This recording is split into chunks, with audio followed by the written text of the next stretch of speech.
The 1990s were a golden era of speed. Motorcycle manufacturers weren't just chasing flashy looks anymore, they were pouring everything into machines that could practically melt speedometers. Engines got bigger, lighter, smarter, and top speed records kept getting smashed. This was a decade when it felt like a new world's fastest bike came out every year. But behind those numbers, each motorcycle told its own story of engineering, of attitude, and of the fearless riders who never lifted off the throttle. In this video, we're counting down 12 of the fastest motorcycles of the 1990s, but not in the usual order. We've reshuffled the list to highlight not just raw speed, but the story each machine carried. And if you think the Hayabusa was the ultimate peak, well, you might want to hold that thought until the very end. BMW K1200RS. If you think every bike on this list is a lightweight sport machine, the BMW K1200RS will surprise you. Launched in the late 1990s, this heavyweight wasn't built to tear up racetracks. It was made to devour entire continents. Weighing in at a hefty 586 pounds, the K1200RS is a behemoth in the superbike world.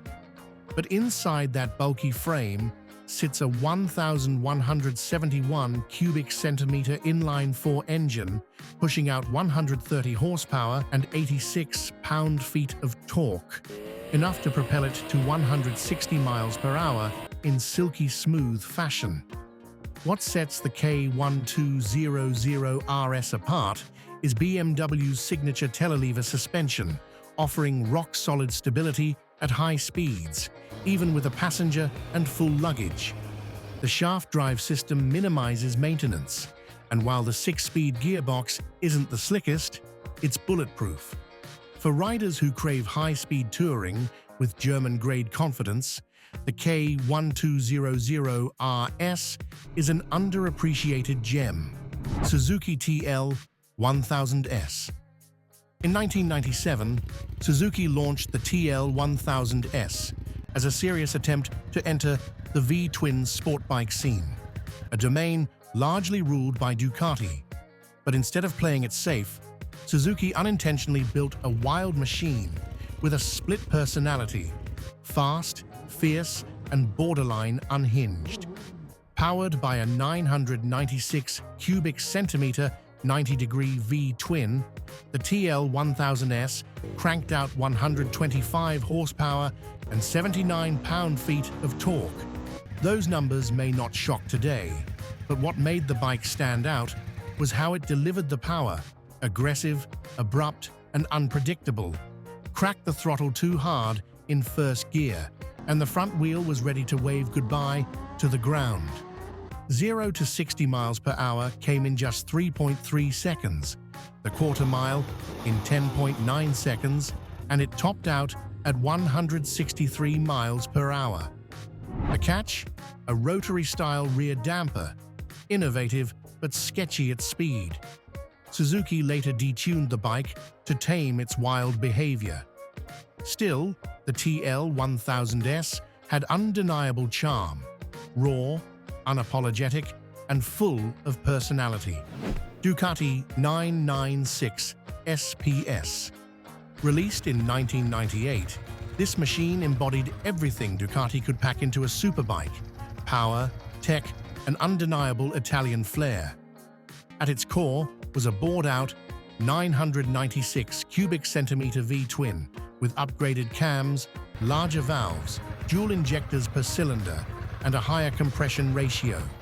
The result? A bump to 124 horsepower, enough to reach a top speed of 167 miles per hour. Weight was kept in check using Ducati's signature trellis frame and lightweight materials like carbon fiber, titanium, and magnesium, bringing dry weight down to just 437 pounds.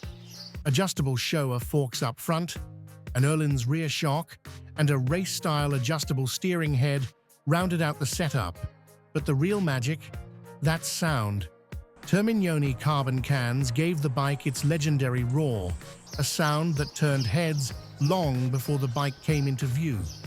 And with limited production, the 996 SPS has become a collector's treasure, often commanding over $30,000 or more in pristine condition.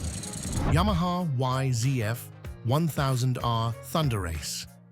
Released in 1996, the Yamaha YZF1000R Thunderace wasn't hailed as revolutionary.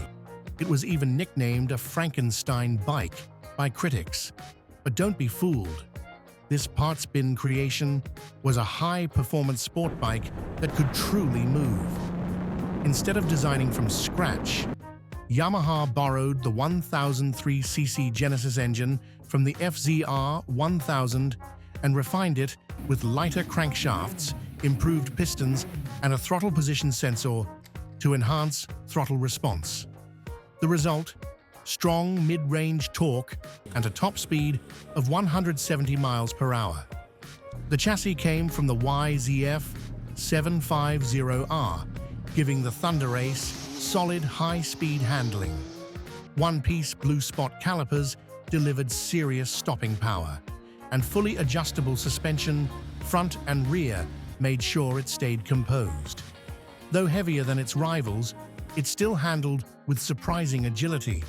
The Thunderace may not be as flashy as the R1, but it remains a smart choice for riders seeking a fast, durable, and upgrade-friendly sport bike. Just do yourself a favor and upgrade the seat, unless you enjoy the feeling of plywood at 160 miles per hour. Aprilia RSV Mer launched in the late 90s. The RSV Mer featured a 998cc V-twin engine producing 128 horsepower, capable of hitting a top speed around 161 miles per hour. With electronic fuel injection, it responded sharply, especially in the mid-range. Though on cold mornings, it could be temperamental until warmed up. Unlike Ducati's flowing curves, the Mer had a jet-inspired design, sharp, muscular, and aggressive. A solid twin-spar aluminum frame, a 32.5-inch seat height, and sculpted bodywork helped riders tuck in tight at speed.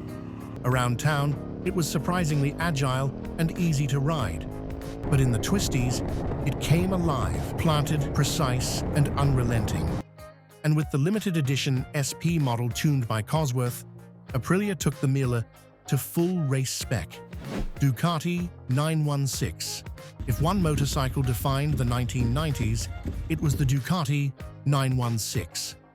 Debuting in 1994, penned by the legendary Massimo Tamburini, the 916's styling shocked the world.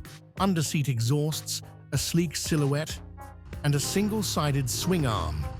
Features meant to enhance aerodynamics and racing efficiency. Yet somehow, it remained street-legal. Its 916 cubic centimeter liquid-cooled V-twin produced 114 horsepower and 67 pound-feet of torque. Those numbers might seem tame compared to Japanese rivals, but Ducati's desmodromic valve system and broad power band delivered a deeply emotional ride, strong but never frantic. The trellis frame and Showa suspension offered incredible stability at all speeds. In 1994, the 916 swept nearly every Bike of the Year award, and it's now featured in design museums. Limited edition Senna models, honoring Formula One legend Ayrton Senna, gave the bike near-mythical status among enthusiasts. Kawasaki ZX7R. This machine inherited the spirit of Kawasaki's earlier 750s, but sharpened it to near perfection. At its core sat a 749 cubic centimeter inline-4 engine, producing 121 horsepower and 55.6 pound-feet of torque. With ram air and finely tuned carbs, it could reach 158 miles per hour, enough to command respect from any rider. Where the ZX7R truly shined was its aluminum twin-spar frame, 39mm upside-down forks, long swing arm, and wide 190-section rear tire. The result? A bike that felt glued to the pavement, especially in high-speed corners.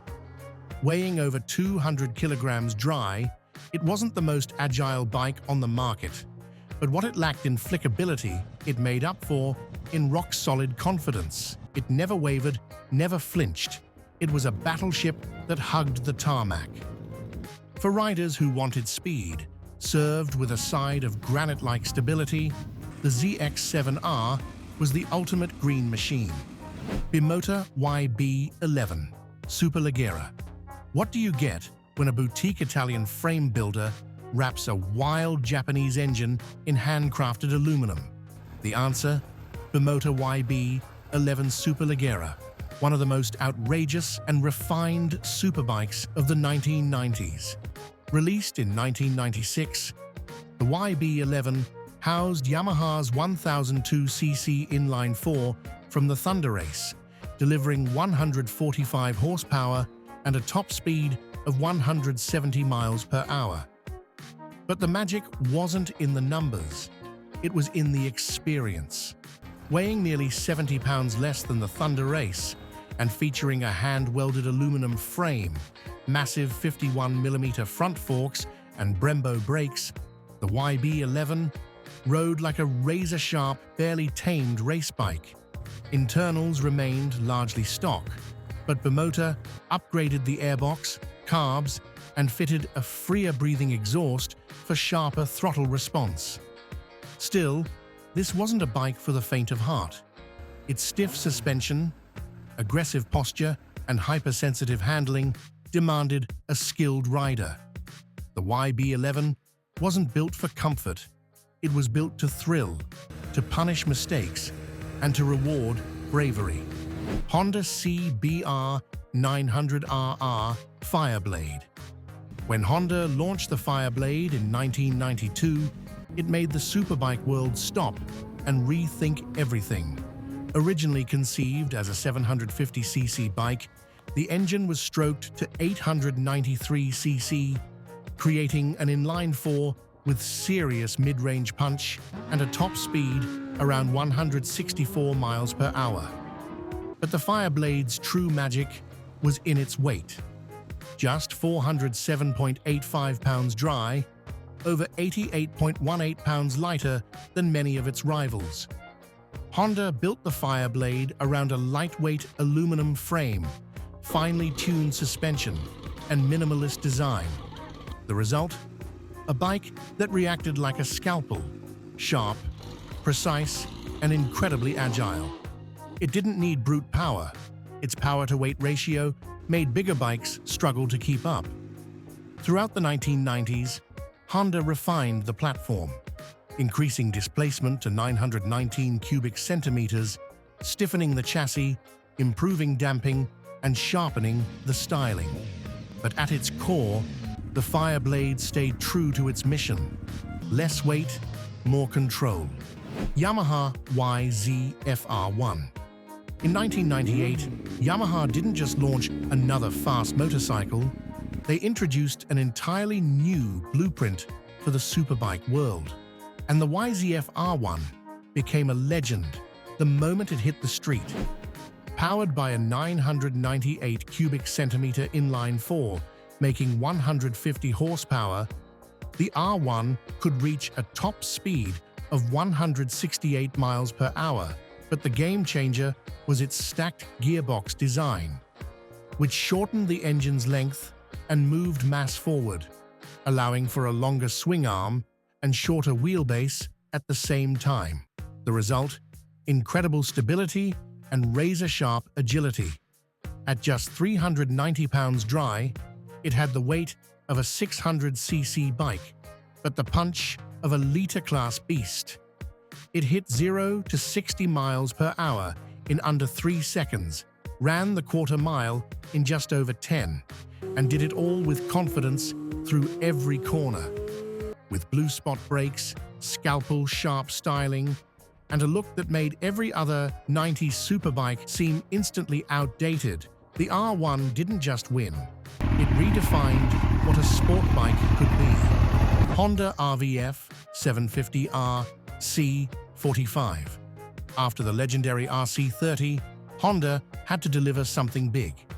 In 1994, they unveiled the RVF 750RR C45, a purebred race machine built to conquer the World Superbike Championship. Powered by a 749 cubic centimeter liquid-cooled V4, the RC45 made around 118 horsepower European spec and featured electronic fuel injection, gear-driven cams, titanium connecting rods, and a close-ratio gearbox. Top speed hovered around 163 miles per hour, but what stood out was its surgical precision. The bike came with a twin-spar aluminum frame, a single-sided swing arm, Showa or Öhlins suspension on race versions, magnesium engine covers, and ceramic-lined cylinders, all contributing to an engineering masterpiece. However, the RC45 struggled on the racetrack. Despite blistering speed in straight lines, it was notoriously hard to tune, largely due to its complex cam system, making it more difficult and expensive to optimize compared to the RC30. Though it didn't dominate as expected, the RC45 is now considered one of Honda's most collectible superbikes.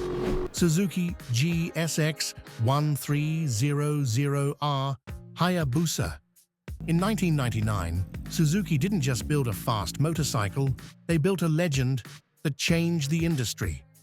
Named Hayabusa, after the peregrine falcon that preys on blackbirds, it was a not-so-subtle message to Honda's CBR 1100XX Super Blackbird. The hunt is over. Packing a 1,298 cubic centimeter inline-4 engine with 173 horsepower and 102 pound-feet of torque, the Hayabusa hit a top speed of 194 miles per hour straight out of the box, shattering all previous records. The jump was so extreme that major manufacturers agreed to a gentleman's agreement, capping production bikes at 186 miles per hour starting in 2000. But the Hayabusa wasn't just fast. It was famous for how effortlessly it got there. With its melted soap aerodynamic shape, effective ram air system, and ultra-durable engine, it became the go-to platform for 300-plus horsepower turbo builds. It was the first true hyperbike, not just fast, but stable, smooth, and shockingly rideable. To this day, it remains a living icon of raw, two-wheeled power. The 1990s were a golden era when speed wasn't just a goal, it was a statement. Every bike on this list embodied a different philosophy. From the wild nature of the TL1000S, the finesse of the Fireblade, to the near-limitless brute force of the Hayabusa. These weren't just numbers on a speedometer, they were chapters in motorcycle history, each pushing boundaries and leaving a legacy. So, which of these 12 bikes do you think could still hold its own against today's superbikes? Or which one would you choose if you could go back in time? Leave your thoughts in the comments below. Don't forget to like, subscribe, and share this video with fellow speed lovers. And remember, speed is a feeling, but helmets are still mandatory. Stay safe out there.